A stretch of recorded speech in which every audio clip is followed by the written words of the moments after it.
Calling to order the May 7th special meeting of the Glendale City Council at 2:12 p.m.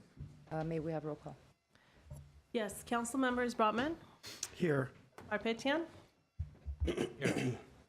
Asakian, Here. Najarian, Here. Mayor Asatrian. Here. And what's next? Next is my report. The agenda for the Tuesday, May 7th, 2024 special public meeting of the City Council was posted on May 2nd, 2024 on the bulletin board outside City Hall. Right. Next item? Next item is finance regarding study session number 2, fee study and potential pension refinancing and infrastructure bonds. Mr. Galanian. Yes, good afternoon, Mayor Asatrian, members of City Council. Today marks the second budget study session of this budget season, and we have a three-part presentation starting with citywide fee study, and then two presentations on the potential pension bonds as well as infrastructure bonds for infrastructure within the city. We are waiting momentarily for our next presenter, who's Mari Karamian, our budget manager. Mr. Galani, I believe we can go straight to our consultant who can start the presentation on fees. Okay. And with that, I'd just like to, good afternoon, Mayor Asatrian, members of the council. I would like to introduce our consultant, Khushbu Engel, Vice President of Matrix Consulting Group. She has over 12 years' experience in cost allocation and fee studies and worked closely with city staff to ensure all of fees are compliance with Prop 26 and 218 compliant. And with that, I will turn the presentation over to her. Good afternoon, council members. I think, is this the clicker? Okay, perfect. So good afternoon, council members. I'm here to present the draft fee study results for all of you. So what we wanted to go this afternoon with you is go a little bit over the study objectives, the background, what's the methodology that we used, and provide some information on cost recovery considerations. So why do we do fee studies? It's very important that we do fee studies. The number one reason is to ensure compliance with state regulations. There are specific propositions in the state of California that state that fees cannot be set at more than it costs the city to provide that service. So we want to make sure that we're accounting for what is the true cost to the city of providing those services. We also do these studies to take a look at streamlining fee structures, so making sure are we capturing all the different types of services that we are currently providing. So if there's things that we are no longer doing, making sure we remove those from the fee schedule. If there are services that we are providing that aren't captured there, we accurately include those on the fee schedule. We rename fees to better educate the community on the types of services that are available to them and make the fee schedule easier to administer. The other component when we look at doing these fee studies is making sure that we have the appropriate assumptions in the analysis. So looking at the time that it takes to provide that service, as well as what the fully burdened rates are to provide that service. And that's how we determine what's the full cost of the service, both the direct and indirect costs. The other component of this analysis was conducting a comparative survey. So we did look at how your fees compared to other jurisdictions. We will caveat this and say that, not every jurisdiction does these fee studies every so often. There are reasons why cities set fees lower. So the comparative survey does compare how your fee amount compares to another city's published fee amount, but it doesn't necessarily provide contextual information on why that city has set their fee at the amount that they've set their fee.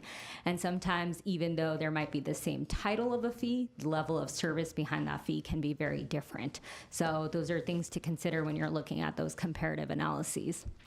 And then the last component of this study is resulting in an updated fee schedule for the city, something that's more streamlined and representative of all the different services. So just some background, the city last did this fee study approximately almost 10 years ago, so it's been a while since this was looked at comprehensively. Since then, there have been CPI adjustments made to the fees, which is the best practice. You want to make sure that you're adjusting fees as much as you can so that you're keeping up with the cost of doing business and not necessarily creating these large gaps. But you still want to reevaluate it because in that 10-year span, a lot of things have changed. Technology has changed, staffing has changed, the levels of service have changed, so we want to make sure that we're reevaluating what the basis is. It's a best practice to conduct these types of studies every several years, just again, because organizations shift and change, and we want to make sure that you're still appropriately charging for those services. The current study reviewed all citywide fees for service, so we looked at all of the different departments. Some of the departments and services, are not necessarily subject to the same rules and regulations, so things like rental rates are kind of based off of the market because you don't have to rent a city property and have your service there or film rates be rented there. So we want to make sure that, again, for all the fees that are set based off of that. And then lastly, as we mentioned, we did a comparative survey. So what's the basic methodology that we use to do these fee studies? It's a bottom-up approach. It's considered the most defensible approach because we look at, for each individual fee line item, how long does it take to provide that service and who is providing that service?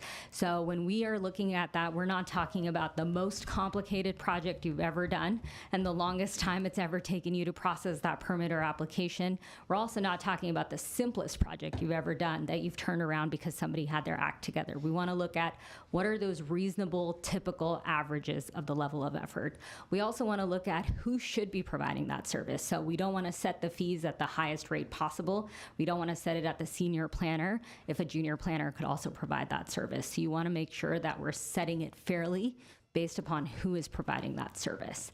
So we take the time that it takes for each of the individual fee line items, and we multiply it by the fully burdened hourly rate. And I'll talk about that in a second, what the fully burdened rate is comprised of. And that's essentially how we come up with that maximum justifiable fee amount. So what is the fully burdened hourly rate? It's comprised of a lot of different components. So we start with your direct costs, so your salaries and your benefits, but we also include things like your productive working hours. So you might start with 20, 80 hours or a little bit more hours if you're public safety, but you have vacation, you have holidays, you have sick leave, you have meetings, trainings that are mandated. So you're not really available to bill for all of those hours. So we need to reduce those hours. We then take into account any services and supplies that you need to provide your work, to do your service. So we look at, if you're an inspector, you need vehicles in the field to provide those services. You need those vehicles to do those inspections. So we want to make sure we're capturing that cost. We also take into account anything like internal departmental overhead support. So the directors of a department, the administrative staff within a department, they're not necessarily always working on a particular fee, but they are providing support to the staff who are working on that fee. And then the last component we take into account is citywide overhead. So taking into account your support as city council, finance, HR, those areas that are providing support to all the different city employees throughout the city. So we take all of those components together, and that's what generates the fully burdened rate, which, like I said, we take that amount and we multiply it by the time assumption to calculate the full cost. So what are some considerations as you're looking at setting these fees? So the fee study shows what's the maximum cost that you can charge for services. So no fee can be set at greater than that cost. So if there are fees that show that your current fee is higher than what it's costing you, that would mean you would need to reduce that fee. Any state or local or ordinance-based fees would remain unchanged because those are set by external entities. You can't really change those fee amounts. So, we can cost those out, but you still have to charge what is stated that you need to charge for those services. As we stated, it's a best practice to ensure that you're updating your fees annually because, again, it's too cumbersome to do these types of analyses every year. But what you want to do is make sure that you keep up to pace with the cost of the service being provided. Anything that's set at less than full cost recovery means essentially it's being subsidized through another revenue source because it's still costing the city the same amount to provide that service. But if you're not charging for that service at that amount, then that means that somebody else is paying for that service. Typical considerations, though, for why certain fees could be set at lower than full cost recovery is you want to make sure that it's accessible to everyone, so it's not creating a barrier to entry. A really common fee for that is appeals. You want to make sure that everybody has the right to appeal projects, has the ability to appeal those projects. So a lot of times councils choose to set those fees at lower rates. Other things are encouraging compliance. So you want to set rates at about lower because you want to make sure that people are pulling their permits. So something like a water heater sometimes is set at a lower rate because you want to make sure that somebody pulls the permit for the water heater and doesn't get discouraged by the fee amount. And with that, do I turn it over to you, Mari, for the rest of the presentation? Sure, yeah. If the council doesn't have any questions, Go ahead. Or I can't speak because yes, I didn't press the button. I have just a couple of quick questions for you. You mentioned the salaries and benefits and how you fully burden the hourly rates, how do you calculate them? How about the insurance, workers' comp, and also I don't think we do have any mortgage payments on our buildings. If we had that, then these fees would have been astronomical. I mean, I can speak about building fees because I dealt with them for so many years and I understand them somewhat. Our design review fees were $2,000, $2,500, now it's like $6,500. So I want to understand, do you calculate the insurance cost, the workers' comp, and there are so many other fees that we pay or costs that we have. Just wanted to understand how does that work? Yeah, all of those costs, those internal service fund charges within the city, so, insurance is charged back to departments, IT charges are charged back to the departments, those are built into the overhead rates. It's part of the services and supplies component that we were talking about. So fleet, IT, building maintenance, all of those charges are built in to the hourly rates. Okay, thank you.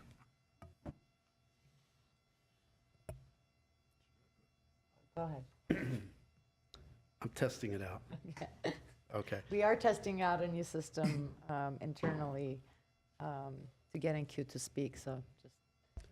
I just want to clarify what we're doing right now. So you have questions, but then are we going on and we're going to go through specific fees and talk about which ones we're subsidizing and why?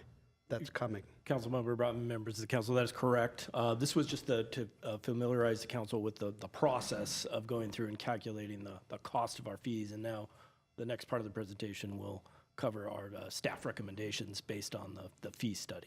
Okay, understood. Thank you.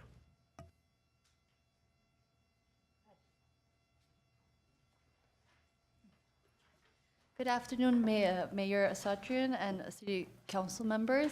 I will be going over the departmental recommendations based on the fee study results.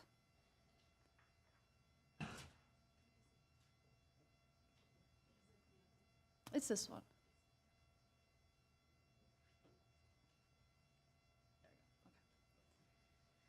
Okay, as you can see, we have a little under 1,300 fees that were included in the citywide fee study, as well as reviewed by departments. And we have about 432 fee deletions that are being proposed by staff.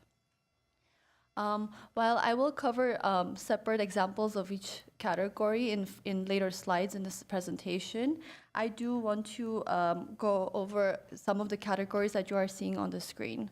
So for example, you see there are two columns that are for new fees that are being proposed to be added by the departments in our, to our citywide fee schedule. The first column represents new fees that are, have not been charged to the public currently. They are either new services or services that have been offered but have been offered at zero cost at the moment, and the departments are recommending to add this to our citywide fee schedule. The second column of new fees represents fees that are existing currently and they are being collected from the public.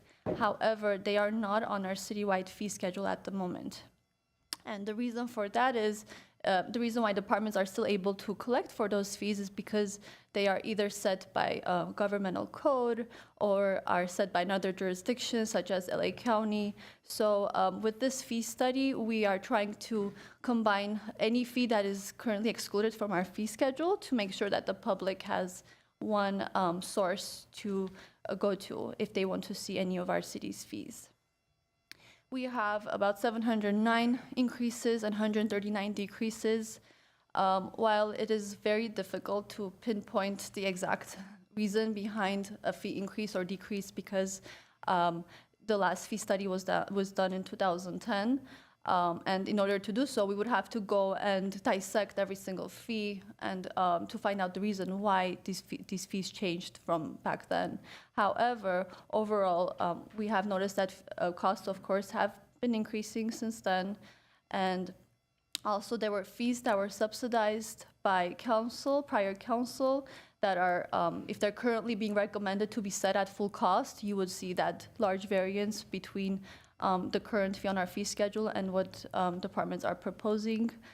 So there's a variety of reasons behind these changes. We have fees that are that were under a different department and are now being handled by another division. So you'll have a new set of personnel working on those services.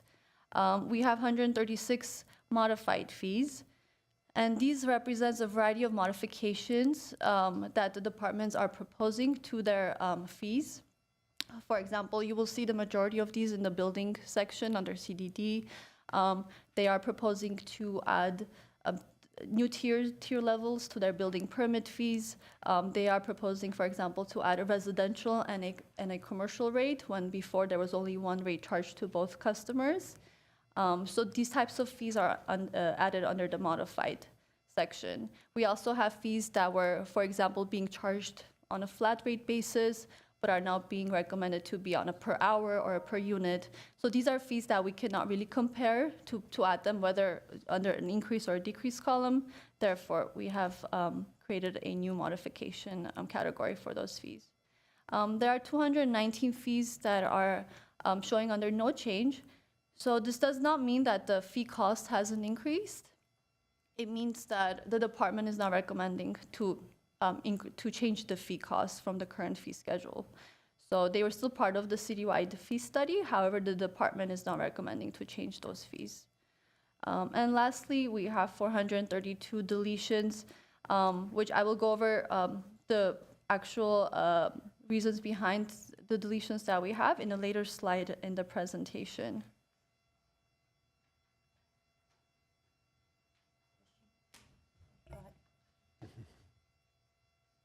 When you say no change, does that mean no CPI either? Correct. Not for this year. So starting next year, we will add a CPI to all of the fees. Thank you. Mr. Broutman. Oh, okay. Just curious about some of these new fees for existing services, so fire in particular with 23. What are some examples of services that we provided, I guess, for free and now we're charging for? Correct. So for fire, these are the emergency medical service fees. They weren't provided for free. However, they weren't part of our citywide fee schedule. So fire department currently utilizes the LA County rate schedule to charge for the emergency medical service rates. So with this fee study, we're just trying to combine all of the fees into our citywide fee schedule. But these were charged to customers. They've just been using the LA County rates. Is that the same with the others, or are there any services that we were providing for free and we no longer are? So for the column under the new existing service, none of those services are provided for free. They're not in our citywide fee schedule. So the services have been provided and they are being collected for. It's just they were missing from our citywide fee schedule, hence why we are trying to collect them all under the citywide fee schedule. Got it, thank you. I think I just have a question for like way of process. The fee schedule you guys have provided is 57 pages long. How do you want us to handle going through each of those fees if we have questions? I know this is supposed to be information only, so would it be preferred that we do this offline with each of the departments if we have questions and then come back at a later date, or? Mayor Satrian, I would suggest if you've had a chance to go through almost 1,300 fees by now, to bring up the question, we'll follow up with the department. Departments can respond to your questions here. They're all available if you know what those questions are.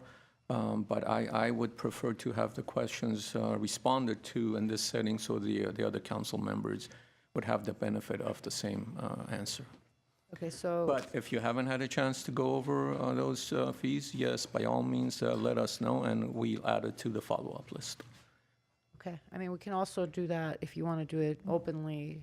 Maybe we can pose those questions at a future meeting when we're making the decision. Yes, you will have at least one additional budget study session next week that you'll have an opportunity to ask questions. Okay.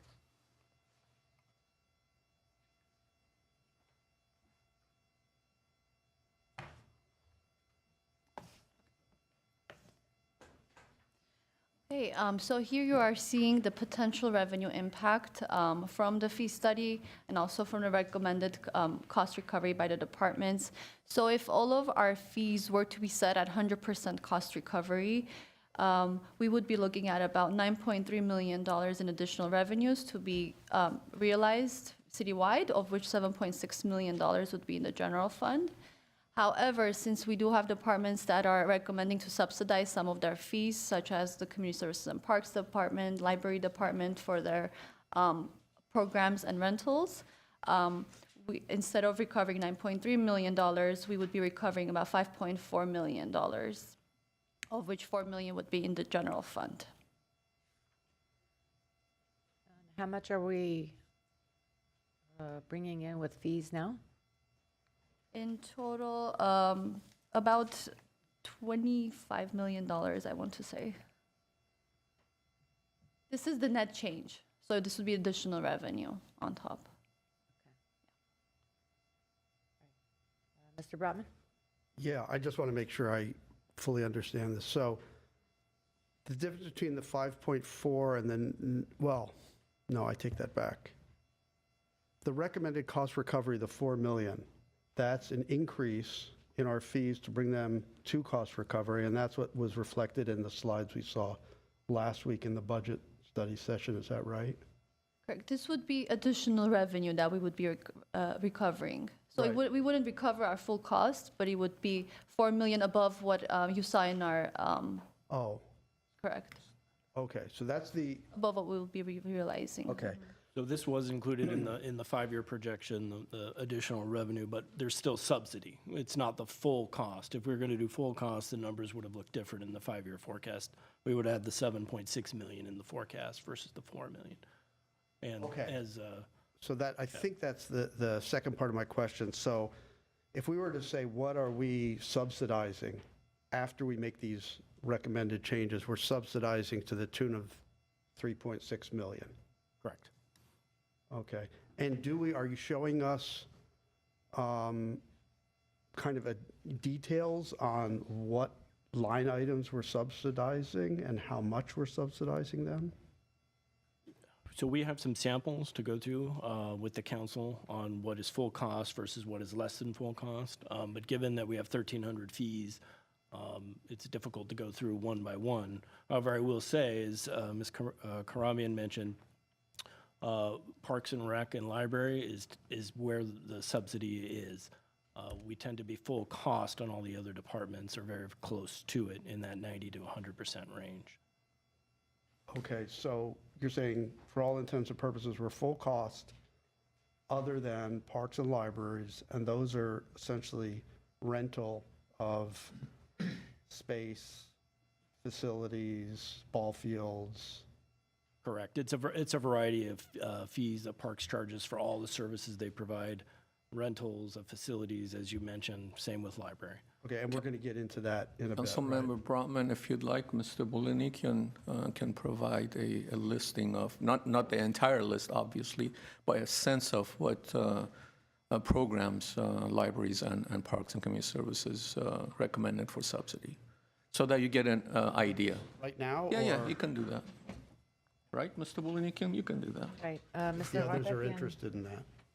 Mr. Garpetian had a question. Good afternoon, Mayor Asatari and members of the council. So we have a number of fees and number of facilities that we rent out to the public. As it was stated, we have 19 ball fields that we rent out. We have 4 community centers, the Civic Auditorium. We have different rates for each facility for a number of rooms. We have nonprofit rates, standard rate, and commercial rate. For our programs, we have the day camp program as well as different types of adult and youth programs. So in order to be competitive with our neighboring cities, we had decided to have the city subsidize the rental rates for the public, because some rates are pretty high compared to our neighboring cities. Okay, and is there a schedule of those that you could provide to us? Doesn't have to be I while have we're a sitting here, but Schedule. I guess it will be while we're sitting here. Okay. And I mentioned this during the briefing, I think staff and I had it back and forth, but Parks and Recreations also sets its own fees through the commission, which is not the case for the rest of the departments, correct? That is correct. And when was the last time that was done? We take the fees on an individual basis, so if there's a fee that we want to create similar, the last fees we took to commission was the Nature Education Center, the barn when it opened up a couple years ago. So we took those fees. So individual fees we take, but since this was a comprehensive fee study, we didn't take these fees to commission because we wanted council to see the fees first. When council decides about these fees, then we'll take it to our commission as information only. Yeah, report. but I remember when I was on the Parks Commission, the staff had brought forth a very long list of like fee schedule and looking at different fees we can adjust. That was probably 2017, 18. It was around 2017. It was to clean up some fees pertaining to rentals and deliveries and ad fees. I believe those fees were for the movie screen as well as our stage that we had purchased back then. It wasn't all of our fees. It And was the trails. the trails and safety patrol. The trails, yes. So that was the last time that the Parks Commission adjusted rates? They weren't all the fees. It was just those particular Just particular. program fees. Okay. The last time we took fees to commission was in 2022 for our nature center. Thank you. Mr. Garpetian, you still have a question?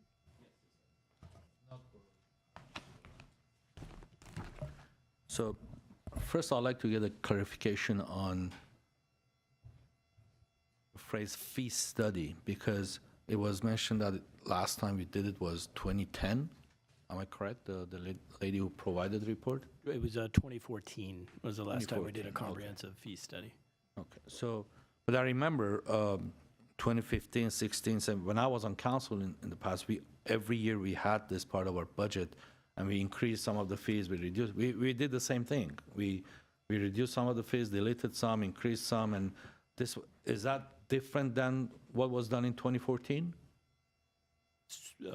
Councilmember Garpetti and members of the council, that my understanding is the fees that went after 2014 was CPI adjustments, and there might have been some piecemeal changes, but nothing was looked at comprehensive from A to Z in a citywide fee study. The last time it was done that comprehensive was in 2014.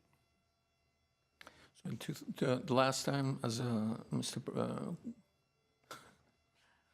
Bradford mentioned, that we looked at every single fee that the city charges was 2014 and currently.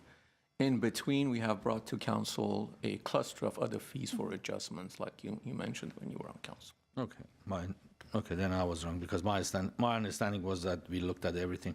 Now, I have another question on this, the cost recovery. So with the current proposal, we're recovering $9.3 million, am I correct? We're having more revenues of 9.3 million? Councilmember Garabedian, so that would be with full cost. So if we recommended 100% cost recovery on all fees currently, it would result in $9.3 million in additional revenues.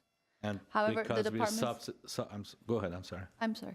So the departments are recommending to subsidize some of the fees. So with their recommendations, it would be the 5.4 million in additional revenue citywide. Okay, because when I look at the report that was what is it, several hundred pages, page 2 had this breakdown of all the departments Correct. and mentioned that total revenue was 20,273,000, and the total cost was 29,626,000 with a difference of 9.3.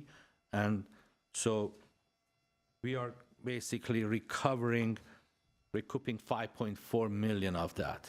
Correct. That 9 million difference. And the reason for that is because we're not charging more on the services that we provide to the residents for parks and recreation and libraries and Exactly.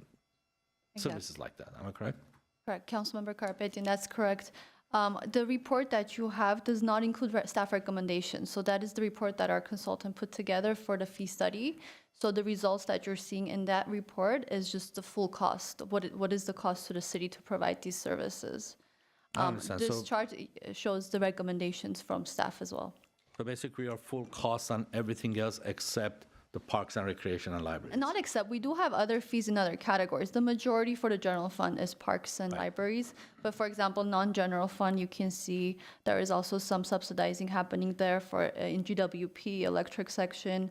So we do have cluster of fees that are also being subsidized, but the majority of the subsidizing happens in parks and library. Okay, thank you so much.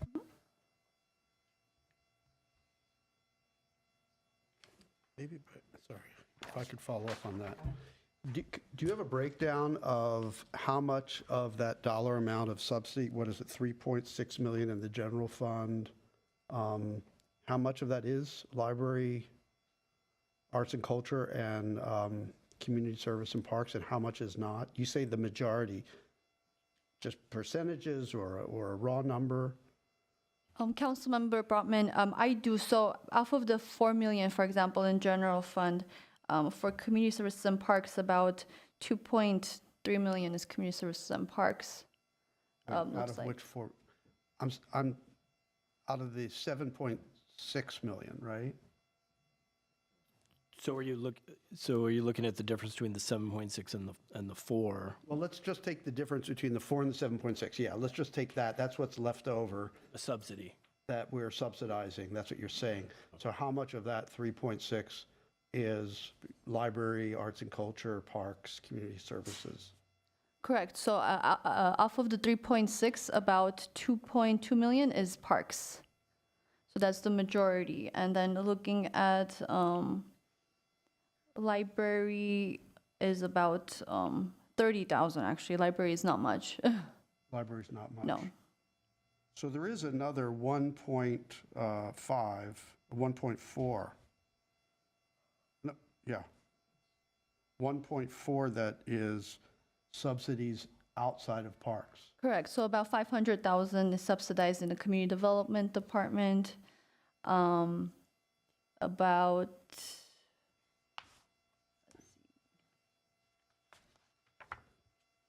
there is about another 20,000 in filming and citywide across the board. I mean, I guess I'd be interested in seeing those, what those are.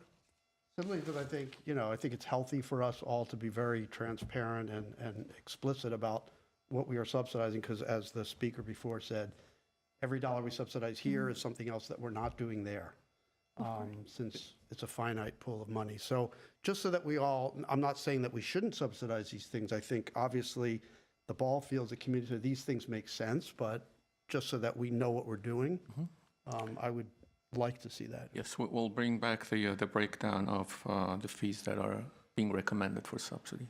Okay, thanks. Mr. Galanian, I think in last year you had also provided the schedule of the budget sessions. It also had details of what's upcoming. I think it was nice to know what particular items pertaining to the budget we would be talking about, so if we can also get that. Sure.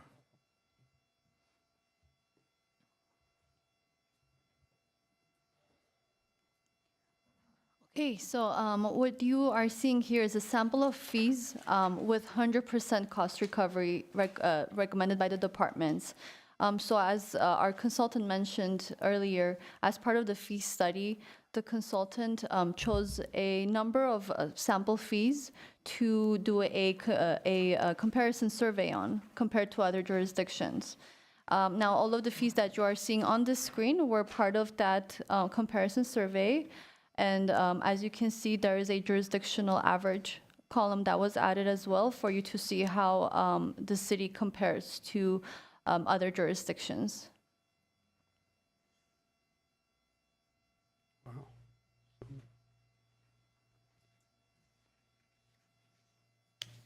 And Good the jurisdictional average doesn't mean that that is how much other cities charge about. It's an average of all of the fees from other cities, so you could have an outlier that could also throw off an average, of course, but overall, this is how Glendale compares. Mayor. Go ahead.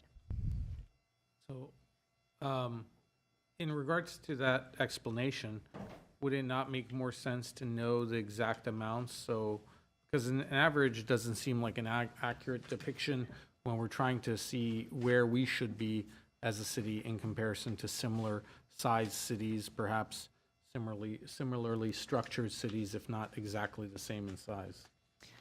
Correct, Councilmember Kasakian. So the fee study report that you received, the very long report that was mentioned earlier, so that includes all of the survey results by city and jurisdiction for all of these fees and some more in addition to these. So that is included in that report. However, you can overall, when you look at the different fees that are charged by the cities, they are about around the same amount. They are comparable. It's just in some cases you could have the outlier, but overall they are comparable. Yeah. Is there like a particular one of the fees to which you saw a outlier type spread that just did not make sense, that one city did charge a very large amount compared to other agencies? Yeah, for example, the Public Works Engineering fee for land development, you can see what the average is, but for example, Santa Monica's fee is about $9,900. So that's kind of interesting. But then on the other end of the spectrum, Pasadena is $2,120 for the same fee. And I think you've touched on the issue of comparing fees across the board. While we do it on a sample basis, it can be very difficult for those very reasons, and then for all the reasons the consultant mentioned. And the only reason I bring it up is when people are going to complain about what the cost of fees are and it's going up, no one's going to complain to a council member or even to staff and say, you know, our fees are more expensive, or you know, they're not going to bring up the average. They're going to bring up a specific city example. They're going to say, I go to Santa Monica and it's this much, or I go to Pasadena, in this case where Pasadena is significantly less, and say, this is what we pay in Pasadena. That's the reason I raise this question. Thank you.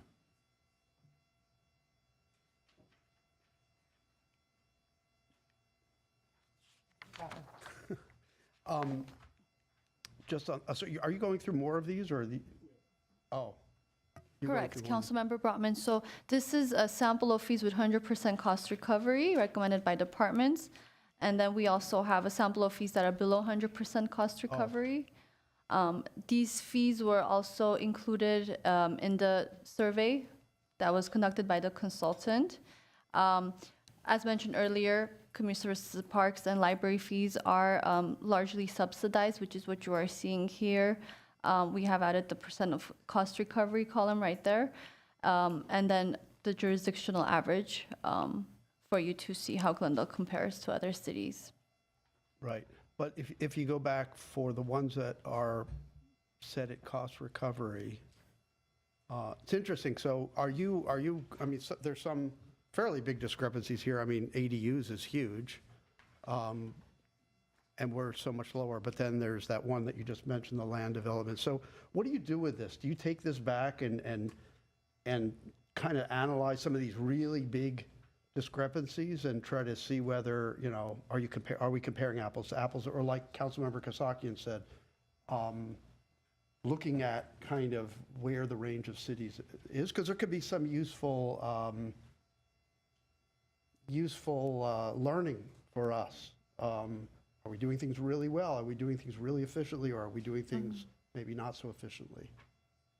Right, Councilmember Brotman, so the fee study report that you have talks about some of the other factors for each city. It talks about population, it talks about the size of the city, for the public to see how comparable they are for individual fees. The finance department ourselves, we didn't do anything further other than just reviewing the results, but we didn't do additional digging as far as to see why one city charges higher than another. I can refer to our consultant to see if that was part of her process when she was putting this fee study together. Yeah, good afternoon. So when we do these comparisons, we try our best to pick similar types of services. But as I mentioned, that's one of the pitfalls of the comparative analysis, that just because something is listed the same name, it doesn't reflect the same level of service. So the ADU one is a great example.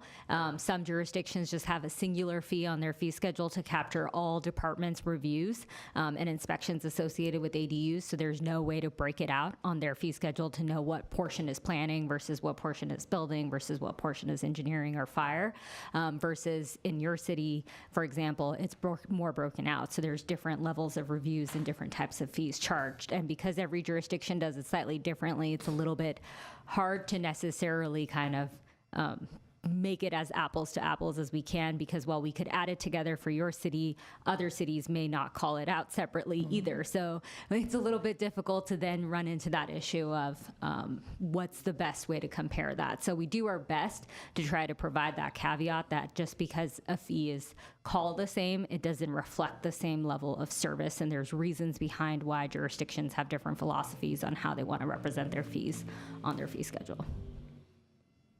Yeah, Councilmember Brotman, it'll be a monumental task if that's where to take place. And like was mentioned, it was outside the scope of the service that consultant provided as far as these fees are concerned. Now, if there are any deep concerns, or council wants us to take a deep dive into any of these fees, and then we can obviously hire, if not this consultant, but other consultants who can do that comparative analysis on a more granular basis and with more detail. Mr. Garpetian? Yes, thank you. I have a little technical issue with my notes because when I received the email, I wrote down the pages of the items that I wanted to speak about, but the printout, I think because this is landscape and the other one maybe was in a portrait format, I can't find it. But anyways, nevertheless, I think some of the fees that was indicated in our fee schedule, I went through several of them, but I took notes on maybe two or three. If you build a commercial property of 20 units, less than 20, up to 20,000 square feet, the fee is $5,964. I think it was planning, if I'm not mistaken. But if you do a residential single-family house, it's $6,744. And this was, I still have it at my office, it's on page 48 and 49. It shows the differences. And also, if you do multi-residential units up to 50 units, your fee is $11,400, but a single family is $6,700. And I'd just like to understand how do we calculate these fees? Because, and until, we have some new fees as well, and until this year, most of the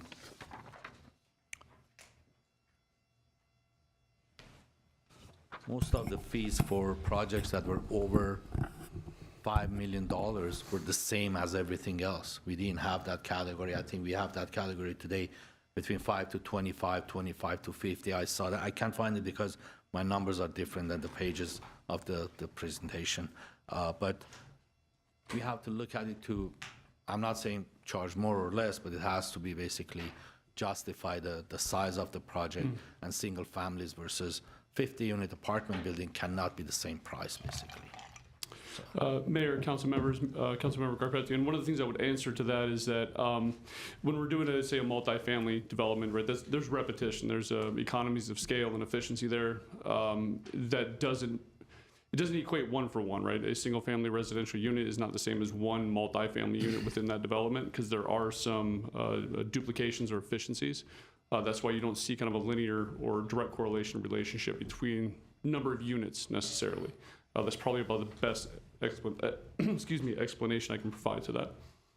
No, I understand that. I appreciate that. I understand that most of the apartment buildings, the unit sizes are the same. They stack it up, so it would be more efficient and it's easier to build. But overall, reviewing a 20,000 square foot project and a 3,000 square foot single family house, there has to be a little bit of a difference in I'm sure there is. I understand that that's easier because they're stacked up, but in apartment buildings, but you have the exterior, you have the site planning, you have the circulation, you have the landscaping, everything else.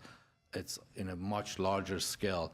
I'm just saying to just maybe we need to take a look at it to make it more fair, because it can't be the same.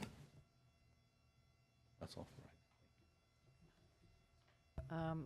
Mr. Calvert, sorry.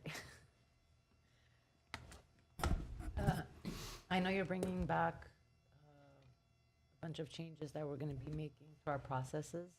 How does that align with the fees that are being proposed? So for example, if the council at some point decides that certain projects, I think one of the discussions was, it doesn't have to go through a design review board, which means that you're not spending as much staff time on that, or maybe the staff timing is different. Have we incorporated those ideas into this, or is that going to be something that we have to bring back? Mayor, we have not, and I think largely we will have to collect that data going forward to be able to understand that. We're also not going to see necessarily a dramatic shift in terms of that overall timeline for the general public. Excuse me, I'm sorry. You will see a shift for the timeline for the public, but that kind of volume of work, that time commitment for staff will roughly still be around the same. But we will have to take a look at that as we go forward once these are implemented and put in place and see if there is a change, the amount of time and effort put into that. So would we have to request that you start tracking that data in order for this to happen, or is that part of the plan? No, we plan on doing that. Also, if I could also add, the fee for development is single individual line items. So if there was a project that was going to be exempt from going to DRB, you just wouldn't charge the DRB fee, but Correct. you still have Yep. all the other planning fees that would still be associated. Correct. with it. So you don't have to necessarily come back and redo the whole thing. Correct. Okay, thank you.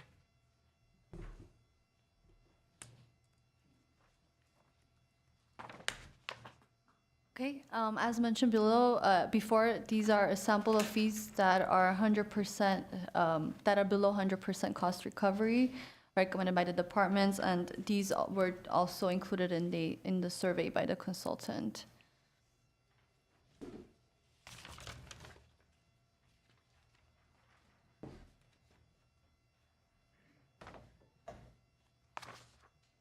Okay, here you can see a sample of new fees that are being proposed to be added to our citywide fee schedule. The top section is a sample of new fees associated with new services, and below that is a sample of fees that we are adding, that we have been currently charging to the public, as I had mentioned earlier. So looking at the new fees that we are adding, for example, CDD, Housing Division, is recommending to add a city-coordinated lottery, non-electronic application submittal fee on the citywide fee schedule.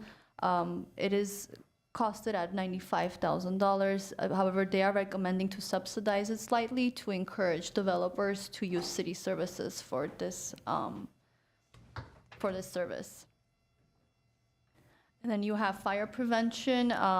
They are recommending to add a seasonal plan check fee for pumpkin and Christmas tree lots, again, at 100% cost recovery.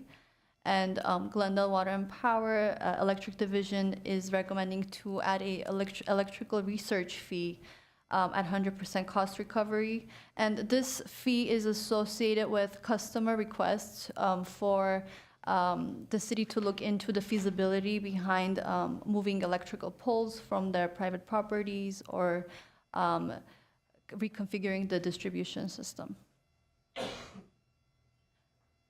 And as a sample for a new fee that's being added associated with existing services, I did mention earlier regarding the emergency medical service fees.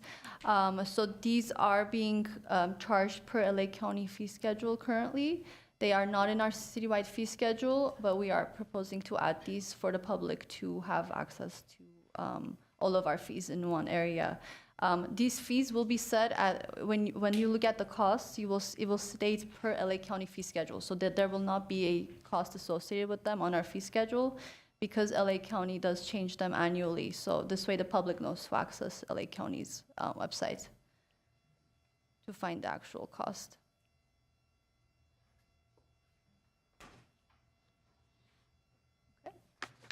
And lastly, we have a sample of deleted fees that are being proposed by the departments. There are a variety of reasons behind why some of these fees are being suggested to be removed from the fee schedule. So for one, we do have fees that are currently being contracted out, such as the animal license related fees in community development licensing section. So the city is no longer collecting this fee. Therefore, we are suggesting to remove that from the citywide fee schedule. If you had noticed earlier, the majority of the fees that are being deleted from the schedule are under the Community Services and Parks Department. And the reason for that is to simplify the schedule of fees for their section. Because currently, if you look at their programs and rentals, you see 3 fees associated with every rental and every program. 1 fee is for standard rate, 1 is for nonprofit, and 1 is for commercial. So in order to simplify the schedule, the department is suggesting to eliminate the nonprofit and commercial rates, and instead a footnote will be added on the fee schedule that will state a 25% discount for nonprofits that meet a certain criteria, and 150% of the standard fee that will be charged for commercial customers that, again, meet a certain criteria. We have several fees that are no longer being collected citywide, or services that are not being offered. A good example of that is the budget book for our own finance department. We used to charge the public $50 for obtaining a physical copy of a budget book, and to save paper and for environmental reasons, we are no longer printing many copies of the budget book. So our budget book is currently available on the city's website for the public to access. And then also there are budget book copies in all of the city's library branches as well. And another reason for some of the deletions is to combine fees into a single fee, such as for library, they used to have various lost and destroyed materials fees for their supplies. So it is being recommended to delete those individual fees, such as for a city case or for a book or a magazine, and instead a single fee is being replacing all of those fees to be charged, and it will be set at actual cost. So depending on what the actual cost of that material is. Mr. Harpetian had a question. I think this is a general question. My understanding is that the fees that we calculate, again, is the fully burdened hourly rates, basically for different services that we provide.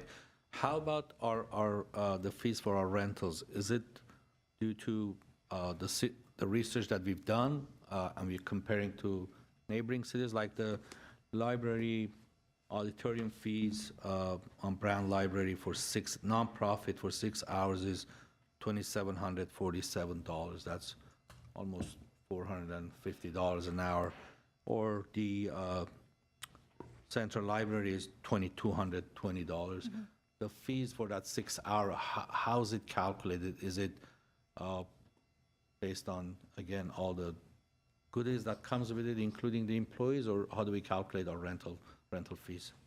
Sure, Councilmember Garabedian. So the fees that are associated with property rentals or field rentals are costed per square footage. So there's several components involved. So they are based on per square footage. They are based on average hours of rental, average number of rentals. And then also it does include some staff time for coordination of an event or rental, and some maintenance if available for the location. So it's a variety of components for those rental fees that are included in the costing. When you say per square footage, is it like the size of the auditorium? Is that what you? Correct. Okay. Or the field. Mhm. Got it. Thank you.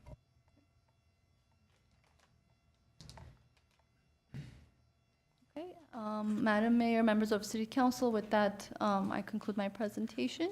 If you have any other questions, I'll be happy to answer.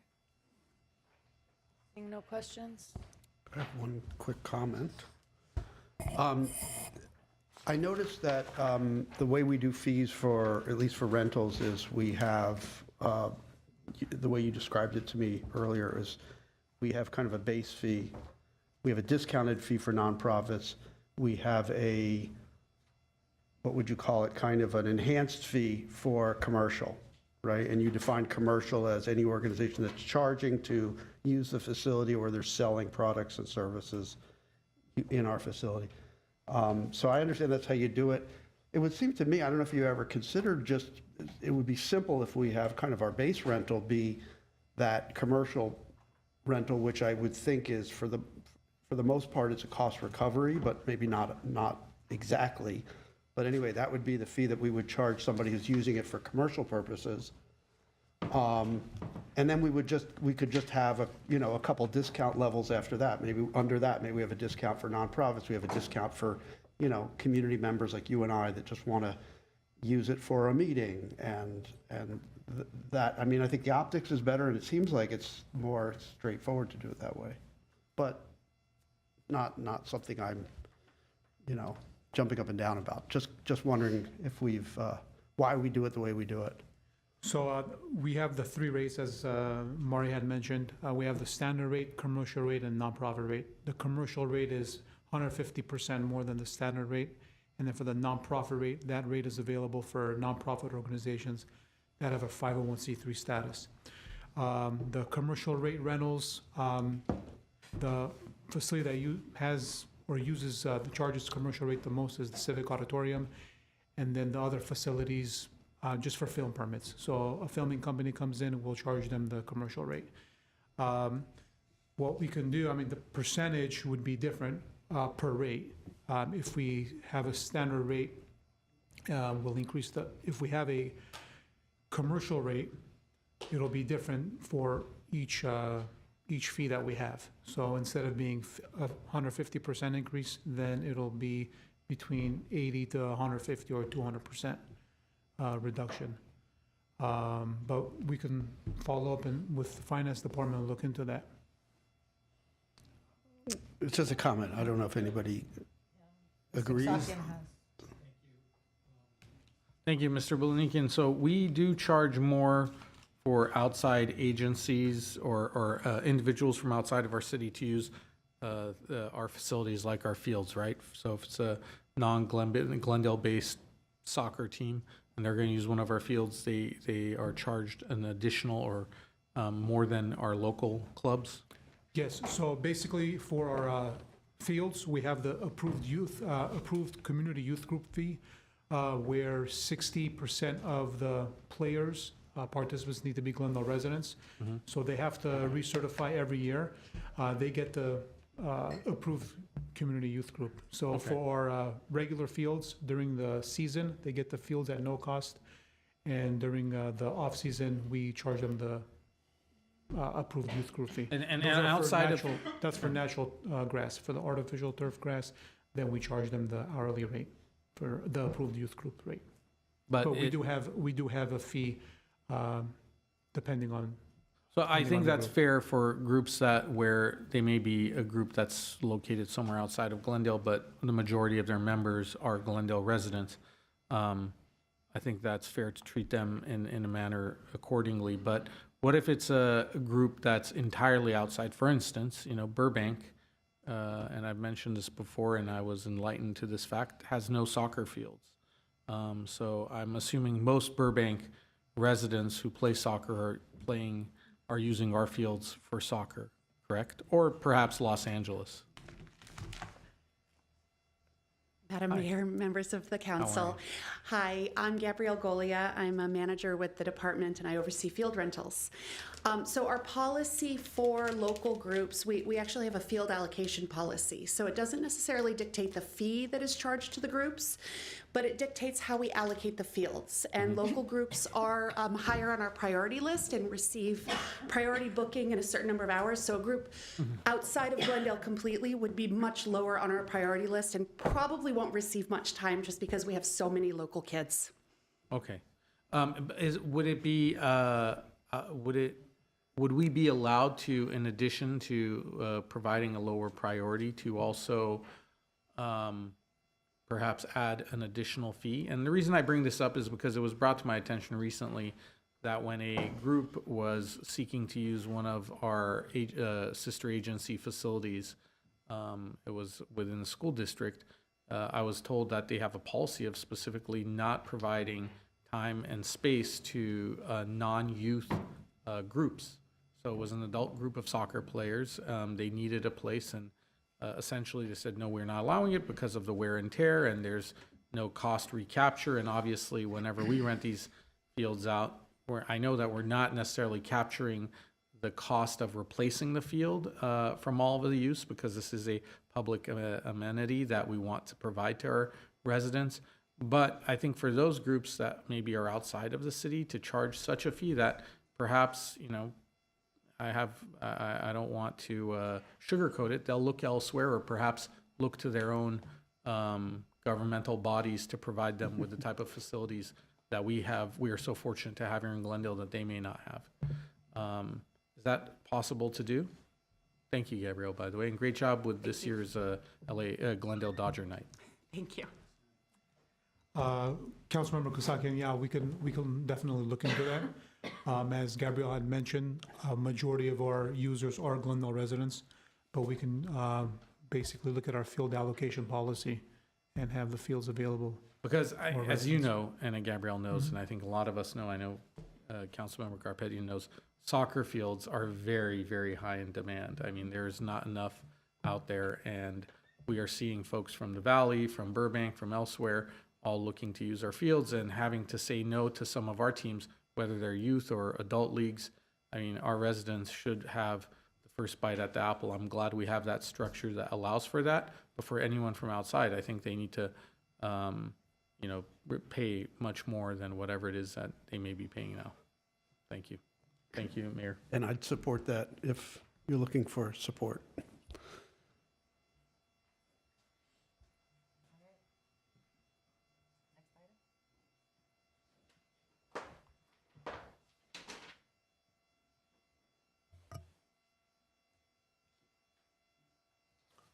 Okay, at this time, I'd like to go ahead and introduce Suzanne Harrell, who is Managing Director of Harrell and Company Advisors, to take the council through a report on our potential pension refinancing and infrastructure bonds.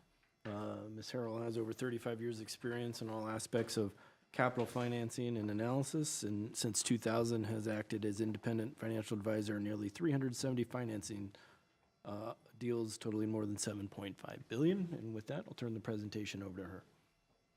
Okay, thank you very much. Good afternoon, Mayor, members of the City Council.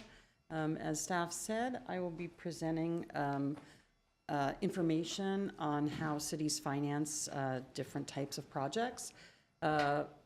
Basically, there's two kind of financing options. One is financing of general fund capital projects. And the other we'll discuss is financing your unfunded pension liability, if that appeals to you. Wow. Okay.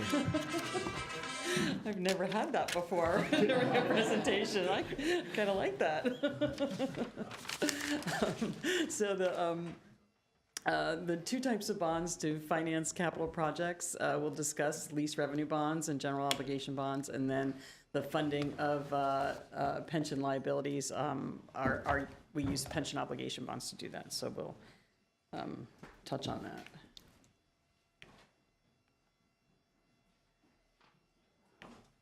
I'm trying. Okay. So first, we're going to discuss lease revenue bonds. And lease revenue bonds are the most widely used method of financing capital projects for cities in California. Lease revenue bonds have been used by cities in California for over 40 years.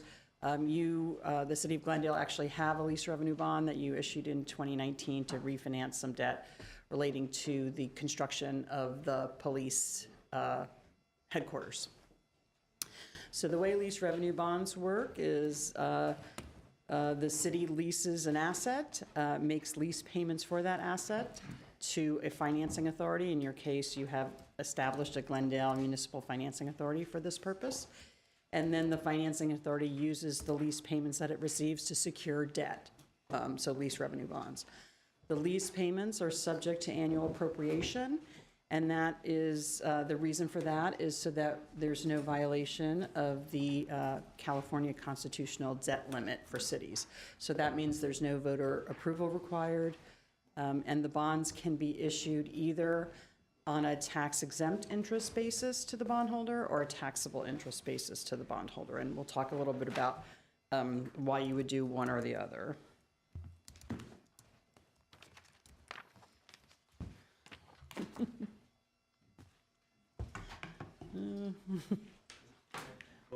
Uh-oh, I went too far. So this slide just kind of demonstrates the legal structure of a lease revenue bond. So we have the city owns an asset.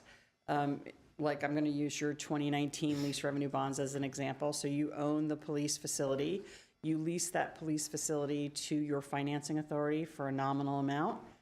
Financing authority leases it back to the city under a lease agreement, and the city agrees to make payments to the financing authority, lease payments, equal to the debt service on the bonds. So then the financing authority sells the bonds, and then when it collects the lease payments from the city, it uses that money to pay the bondholders the debt service, the principal and interest due on the bonds.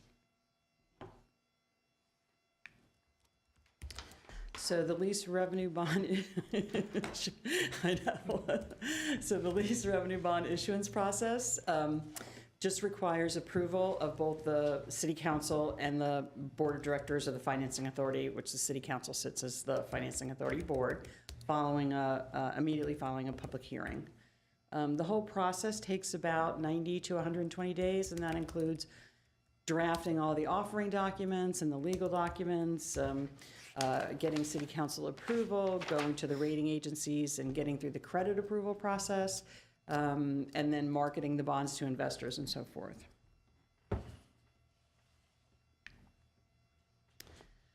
So we're going to first talk about tax exempt bonds, and these are bonds where the interest is tax exempt to the bondholder. And again, it's a lower interest rate, and so it benefits the public agency. So to use tax-exempt financing, the project that you're building has to be a city-owned facility. It can't have any restricted access, so you can't build a parking structure and then block off the top level and rent it to the businesses next door for their employee parking. That's as an example. And the city must reasonably expect to be able to spend the bond proceeds within 3 years. And so this means typically the bonds are not issued until you have what people like to refer to as a shovel-ready project, where you know what the project costs, you know how long it's going to take to construct. The 3 years is in there. Usually most projects are completed within 18 months or 2 years. The 3 years is kind of in there in case you run into any delays. You know, they start to build the building and something happens and they have to, you know, take a break and get some additional permits or something like that. So you do have to reasonably expect to spend the proceeds within 3 years. And that applies irregardless of the lease asset that's the subject of the lease that you're making the payments for, whether it's a newly constructed building or an existing building. So those are limitations mostly related to using an existing asset as the subject of the lease. So you can use lease revenue bond financing for two things. One, you can use an existing asset under the lease, or you can use the project you're going to build as the asset under the lease. If you're using an existing asset, one of the big limitations is that the lease payments cannot extend beyond the useful life of the building. So if you're doing a 30-year financing, but you think your building only has a 20-year useful life left in it, then the financing would be limited to 20 years. So the age of the facilities is kind of a critical factor in determining which asset to use to secure your lease. The other limitation is, and again, these are state law limitations. The lease payments cannot exceed the fair rental value of the facility. So in theory, what you would pay to lease this if you were using this building as the leased asset, what would you pay on the open market to lease this building every year? And that's really your debt service, or your lease payment can't exceed that. And so I've done a little example for your police building, since it does have some existing debt on it. What I did was I took the building itself and multiplied by a $30 per square foot, say for office space in the area. And then for the parking lot or parking structure that next to it, I took an hourly rate per the, for each space, number of spaces, number of days, to come up with kind of a total fair rental value for that complex. And then what we do is we deduct that came up with $7.8 million under that scenario. Then I deduct the $3 million annual lease payment that you have currently for your outstanding bonds. And so right now, you would have $4.8 million of fair rental value available to support debt service of $4.8 million. And then when those other bonds are paid off, then it pops up to $7.8 million, if needed. So I did a little analysis of what it would cost if you wanted to issue lease revenue bonds to fund a $50 million project. And you can say I've run it at a 15-year maturity, 20, 25 years, and 30. As you can see, the interest rate, as you borrow for a longer period of time, the interest rate goes up. It's much like when you decide to get a mortgage on your house. Are you going to get a 15-year mortgage, or are you going to get a 30-year mortgage? The 30-year mortgage is more expensive, but the annual payment may fit better into your budget, even though the interest rate is higher and the long-term costs are higher. So you can see for $50 million, 15 years, it would be about a $4.7 million cost today. And then for 30 years, it's a little bit over $3 million a year cost. So we talked about maybe using existing assets to secure the lease, and those assets can be fire stations, they can be your library, parks and community centers, parking structures, and of course the police building. One caveat, though, is that the rating agencies who rate the bonds want to make sure they do these seismic stress tests, and they kind of come up with a factor of how can the building withstand a certain earthquake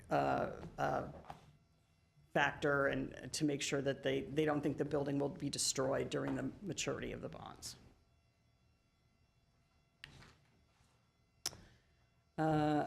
Just one slide about taxable lease revenue bonds. So you can issue bonds using taxable interest rates, and that removes the restrictions that we talked about on the use of the facility. So if you wanted to rent out a portion of it or restrict a portion of it, you would issue taxable bonds for that project. It can also be used for working capital.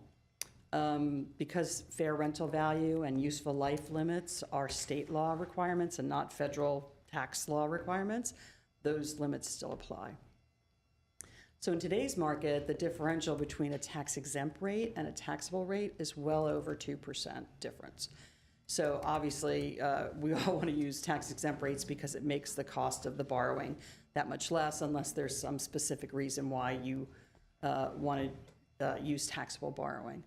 There was a time back in 2021 where that differential was less than 1%.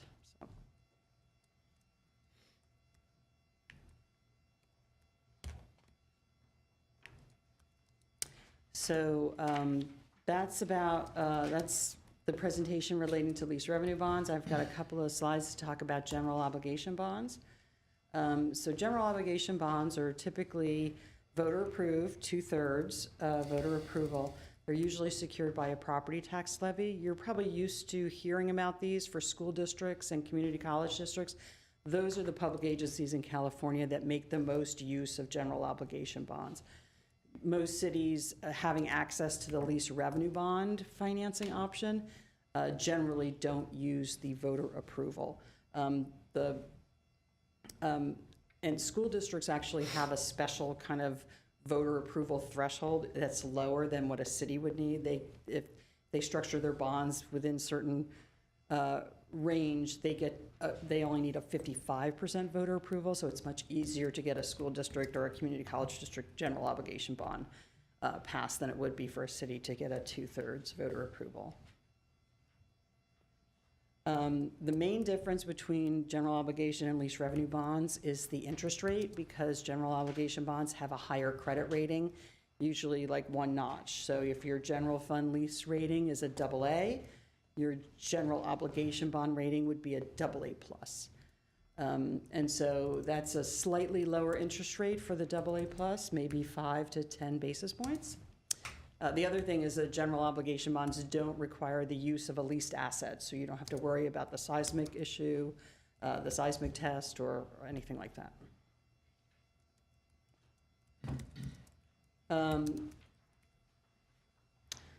Did I miss one slide?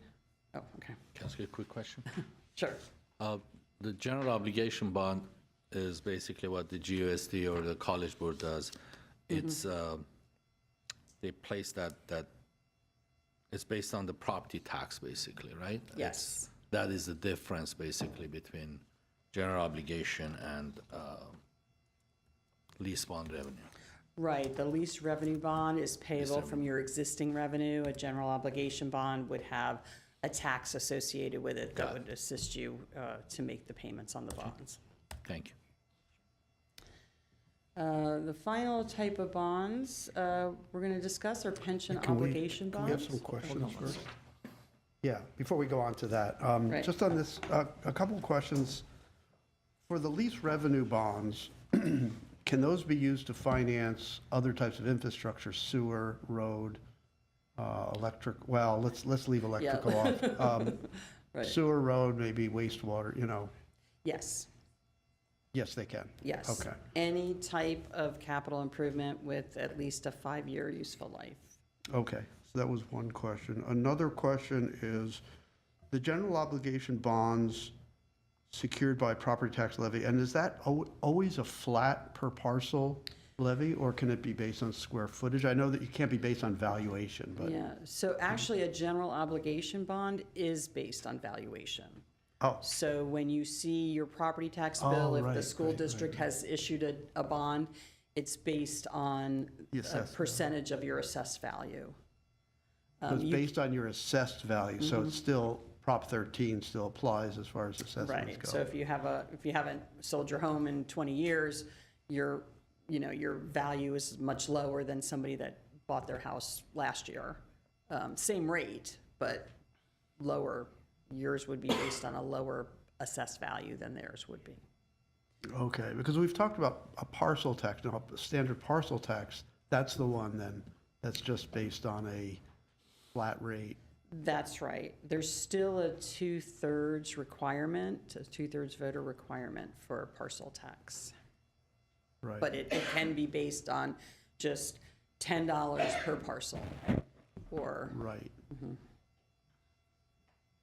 Okay. All right, I think that's, yeah, okay, that's it. Go ahead. So, let me find the question. Lease revenue bond, basically, I just want to understand how does it work. If you have a property, it's paid off, let's say this building. We borrow against it, and we pay the mortgage for it. That's what basically it is. Am I correct? That's right. So in order to pay the mortgage, if the city doesn't have it's not part of our budget, we have to put it as part of our budget. We have to budget that in. So how do we pay the mortgage? Is it again the taxpayers or the residents have to pay certain fees in order to do that, or how does it work? No, it actually gets paid from your general fund as part of your regular budget. There is no revenue, there's no new revenue associated with a lease revenue bond. It's paid from existing resources. What? That's absolutely correct. It would be paid from our general fund. However, it wouldn't be a brand-new line item. What we would anticipate doing is currently we set aside about $10 million a year for our existing CIP. Because these funds would go to supplement infrastructure, we would take a portion of the $10 million for the debt service, pay the debt service back, and free the money up that way. Got it. Okay, thank you. The benefit is you essentially build the infrastructure now, as opposed to try to save and do a cash and carry many, many, many years down the road. Thank you. Thank you.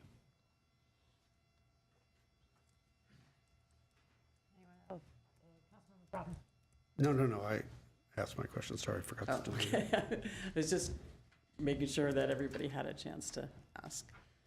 For the pension obligation bonds, these are bonds that are used to prepay your unfunded actuarial liability calculated by CalPERS. And they can be used to pay all of it, a portion of it, your miscellaneous plan or your safety plan, both or either. It's totally flexible. We just view pension obligation bonds as a debt management tool. So right now, CalPERS kind of has an implicit interest rate they charge you for on your unfunded actuarial liability of their discount rate of 6.8%. So in theory, if you can borrow at lower than 6.8% to pay off that UAL, there's a potential for some savings. The way, again, as a debt management tool, the way we structure those are to have either a level payment and then decreasing over time to kind of match the payment scheme that CalPERS has for you. We have the next slide, you'll kind of see that. It'll show you what what your current payments are and what like a pension obligation bond payment would look like. There's no voter approval required for a pension obligation bond, but you do have to go through a process called a judicial validation. And that's where you ask the court to determine that the payment of the UAL using pension obligation bonds is an obligation imposed by law. So it's an exception to the general obligation bond law.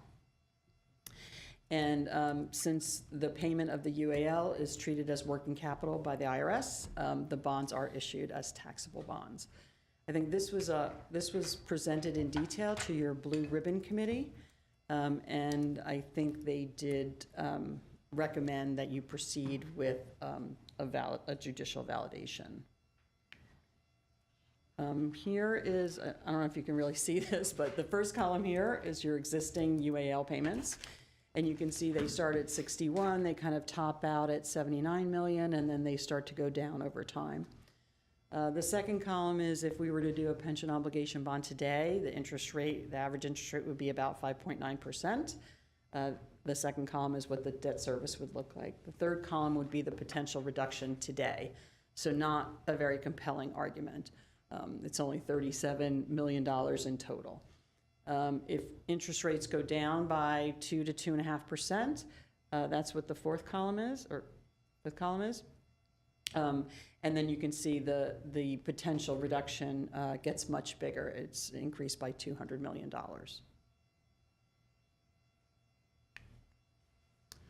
So again, the current status, interest rates are currently not low enough to provide enough savings to actually pursue to issue pension obligation bonds. The rates are going to need to go back down by 2 to 2.5% to make it before you consider actually issuing it. But you can approve the validation action in advance and then put it on the shelf until the rates are until the rates are come down and you can get the savings that you need. So again, the process for pension obligation bonds or POBs is no voter approval, but you do have to go through this judicial validation process. That can take 4 to 6 months here in LA County. And again, it doesn't, like a general obligation bond, it does not require a lease of a city asset to secure the bond payments. And again, once the validation's complete, you can just set it aside until you want to use it. So that's all I've prepared for the presentation, but I'm really happy to answer any questions or provide more details. I actually have a question on the previous, if you don't mind. Could lease or general obligations be used for street improvement infrastructure? Yes, they can be used for all kinds of things. They can be used for facilities like a fire station. They can be used to repair streets. They can be used for sewer, that sort of thing. But again, remember, if you're building a street, you may not want to finance that over 30 years.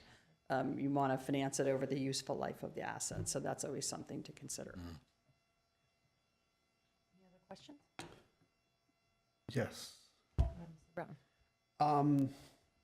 So on the pension obligation bond, I know I was just looking back at what the Blue Ribbon Commission said, and one of the lines in the report stated that the Government Finance Officers Association recommends that state and local governments do not issue pension obligation bonds. Also, we've read articles in the past about how they've blown up for some agencies. What are the downsides? What could go wrong? It's obviously kind of too good to be true that you can save all this money, but how does it work? Sure. So I did a very comprehensive report for the Blue Ribbon Committee that addressed, and one of the issues that I addressed was this GFOA recommendation. And I think if the pension obligation bonds are properly structured, it mitigates a lot of the problems that the GFOA has identified. One of the things that I mentioned is that, the GFOA says, oh, you're adding to the overall pension costs. Well, that would be true if we were kind of extending the maturity. We compare the CalPERS. Right now, your CalPERS payments go for 20 years. If we did pension obligation bonds and we extended the debt and had them pay over 30 years, obviously that would increase your costs. That was one of the things that the GFOA focused on. And so we want to make sure when we structure the pension obligation bonds, we use a payment schedule kind of commensurate with CalPERS. You can kind of see that in, let's go back to this one. You can see that when you go back to this one. So in no case does the debt service on the new bonds, let's go to the last column, ever exceed what CalPERS would have charged you under their current amortization. So that's one issue. I think they had 4 or 5. So one of the other issues GFOA brought up was agencies were using some kind of swap or derivative, and they were not issuing the bonds at a fixed rate. So the schedule Suzanne's provided is at a fixed rate over the same term. So that addresses some of the GFOA concerns. Yeah, and remember, the GFOA is looking at it kind of nationwide. And so I suppose there are issuers out there doing swaps and derivatives, but, they're not here in California. If you look at all the pension obligation bonds issued in California, all but I think one are fixed rate. There was one variable rate done by Orange County. And are those were the only issues?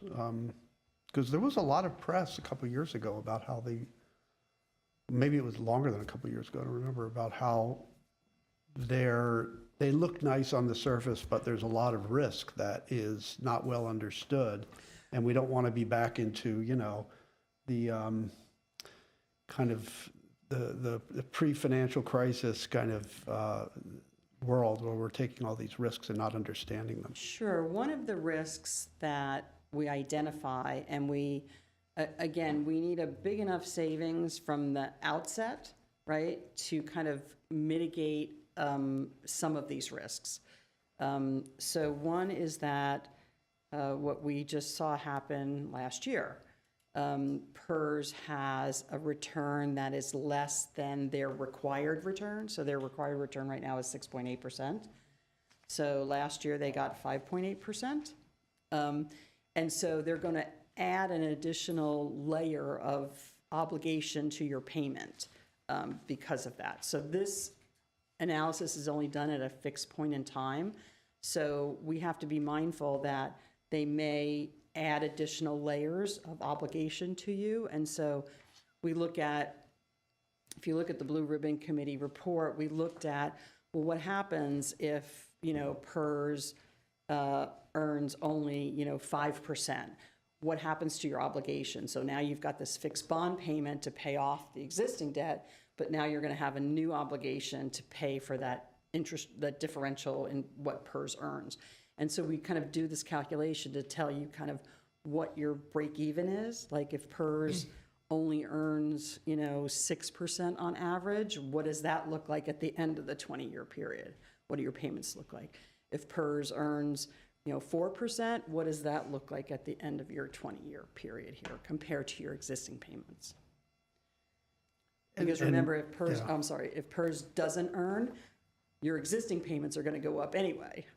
So. Right, that's exactly what I was thinking. So under what scenario would we end up net paying more with a pension obligation bond than we would have paid if we didn't have that bond? What is that scenario? Well, it varies for every agency, right? Because every agency has a different amortization schedule. So there's some agencies that only have a 15-year amortization schedule. So the shorter the amortization schedule, the less risk there is. The less PERS reinvestment risk there is.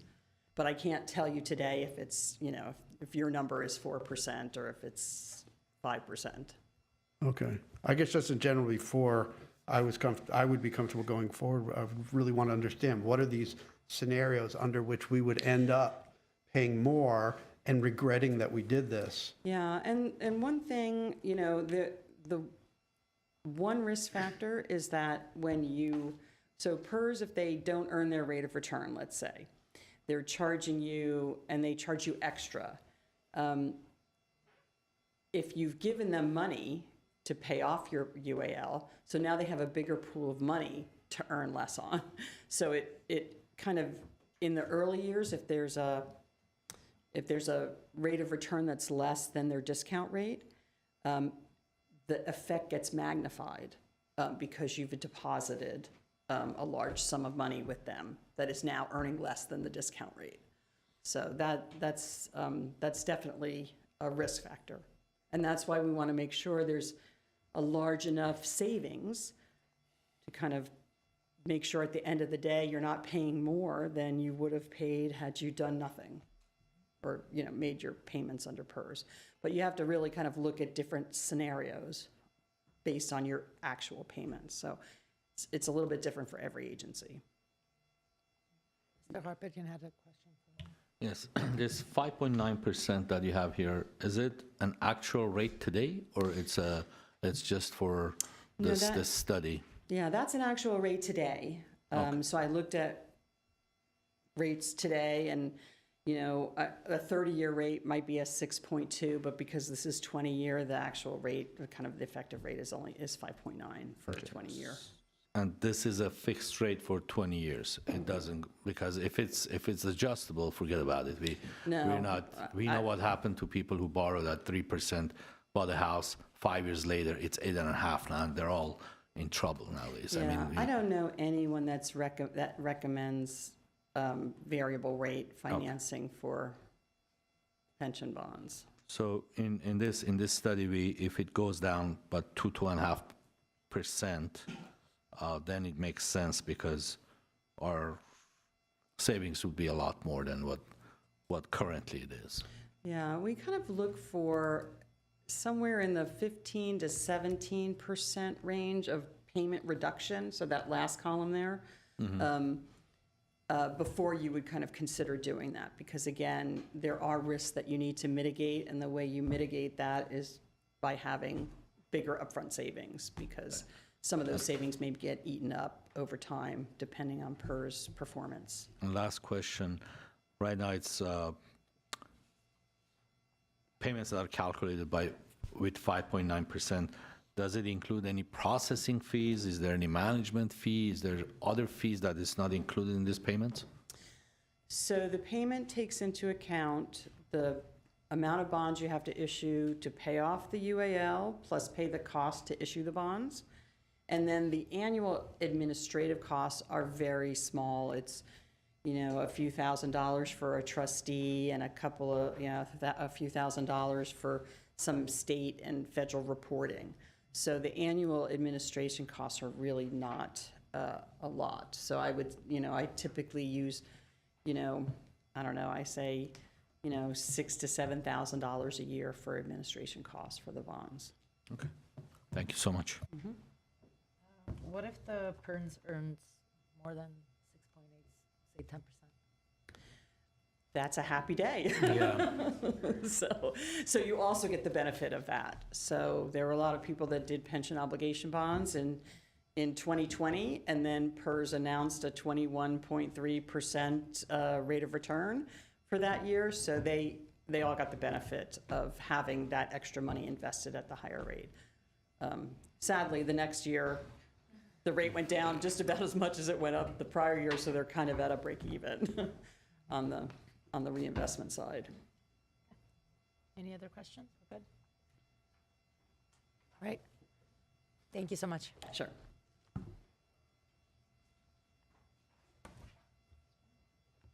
there anything else from staff? This concludes our presentation. The one thing I would like before we adjourn this meeting, I was looking at the fees, the inspection fees that say outside of normal hours. What I would like to see is the number of inspections we've needed to do and how many of those have been outside normal hours. And I think, I'm not sure if that fee is only for building and safety or planning, or does that also include fire? I believe that's primarily building and safety and planning, community development, Okay. neighborhood services. I'd like to see both for fire and for building and safety and planning. Right? If there's nothing else, Madam Clerk, we can adjourn the meeting? Okay. Do I have a motion? Second.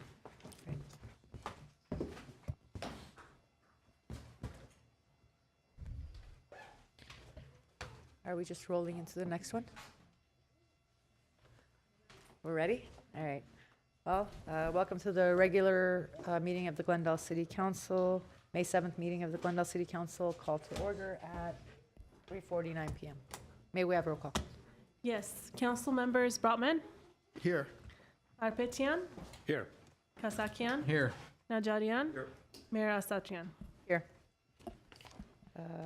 And if you can read the closed session items? Yes, the closed session items are closed session item A, conference with legal counsel pending litigation, claim of Pogosian, claim number 24-0120. B, public employee performance evaluation, city attorney. C, conference with labor negotiators, city designated representatives, John Tachtalian, Paula Adams, and Laura Calti. The name of the employee organization is Glendale Police Officers Association.